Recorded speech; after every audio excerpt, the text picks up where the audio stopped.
So guys, I want to share this with you all.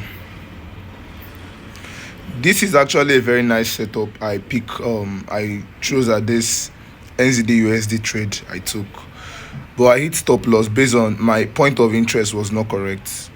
So what I actually saw in this market that made me choose this POI was, okay, at this point here we see a break of structure. Price also came, retests, came back here again, then before going up again and break this previous high, have another break of structure, came back, test, another break of structure again.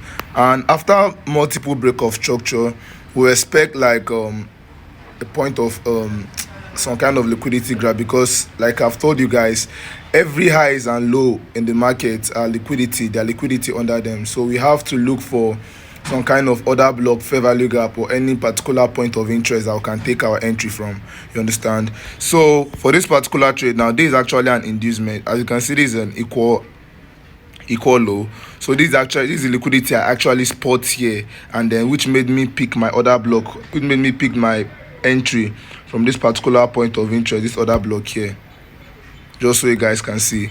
And as I pick it, actually when I was even picking this trade, I was looking at this order block because for my own entry reasons, for my own rules of picking an order block, this does not actually met it, although this actually swept a liquidity, but I cannot really consider this as a very strong order block that can actually have a lot of order to push the market upwards, although it's actually a good setup.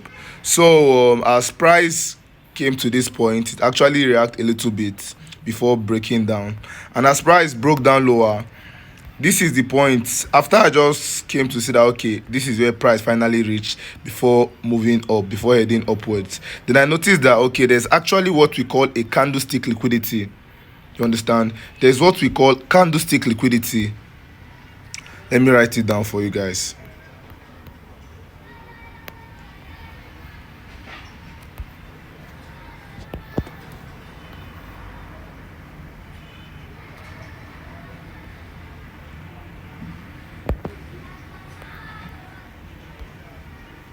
Candlestick liquidity.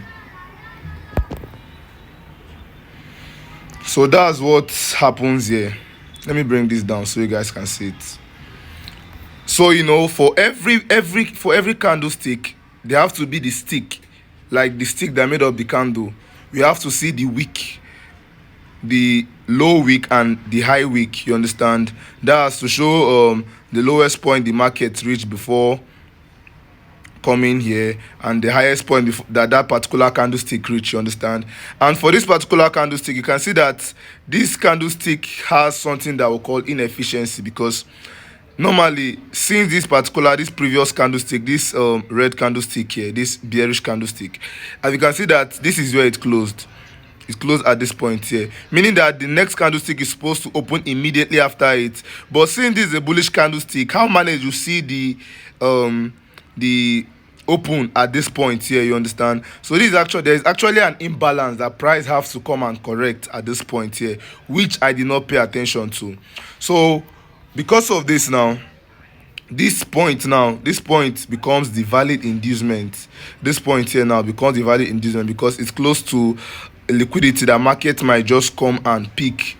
Or I can also consider this as an order block, but it does not have a wick. So it's because why I actually took loss on this trade now is because of a pending liquidity that is sitting downwards here at this point here. You understand? So one thing I want you guys to know is that price always seek liquidity, and before price is going to reverse, before we experience any reversal in any particular currency or any particular trade, we have to see price take out all existing liquidity before the reversal. So that's just what I want you guys to know.